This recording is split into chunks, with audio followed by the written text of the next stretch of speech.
So, another appropriate question would be, yung ito with sincerity, kayo bang mga military pati police, would you still continue to support a drug addict? Alam ninyo kung mana, tanungin mo lang yung Presidential Security Command, puro military man yan. You did not go far. Yung mga tao ninyo sa military. Hanggang kailan kayo magsuporta ng drug addict na presidente? Sabihin mo sa amin. Kasi nagpapatulong kami to get the answers.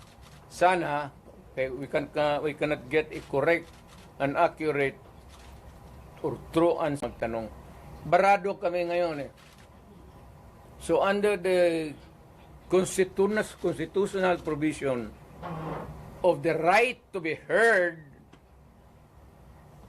kailangan sagutin ninyo yan.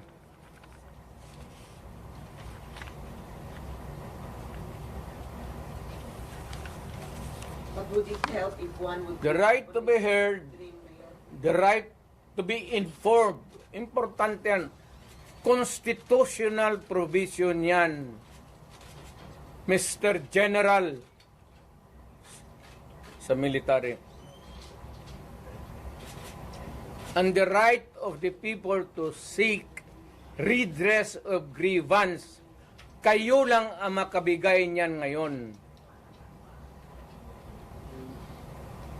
The right of information, protect that right and allow us to use it. And we are seeking for redress of grievance of the abuses of government. Huwag na lang yung dalawang babae na inaano nila. Karaming sabi, ganon, tantrum. Hysterical yun, hindi yun ano. Eh, kung ikaw may kasama ka na worker mo, nag-delirium na, what are you supposed to do? Ako sa isang tanong naman. Mr. Military, give us that right. The right of information that is true and correct, the right of redress of grievance, and wala akong tina-challenge. I don't have a challenge to anybody. I'm challenged to the military itself. The whole of the military, kasi sila ang supposed to be protector of the Constitution. Now tell me, kung protector sila ng Constitution, are they willing to still protect the president who is a drug addict for another 4 years? At kung sabihin mo hindi nila alam, address, sabihin ko, wag tayo magbulahan. Alam ninyo yan noon, alam ninyo ngayon yan.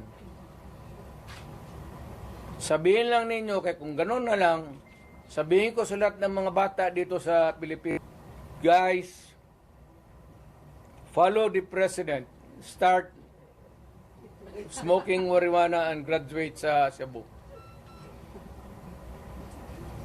Yung presidente, gano'n. The best example is gano'n. But people are looking up to you as a patriot and nationalist. Ikaw yung And then, people looking at me because that president is silent. Kita mo ulit siyang ginawa.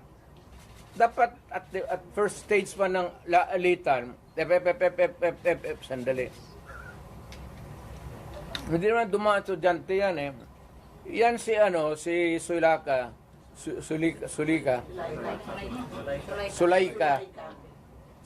anak ni Joe Lopez yan. Sigma Rowan. So marami yan siyang ano dyan.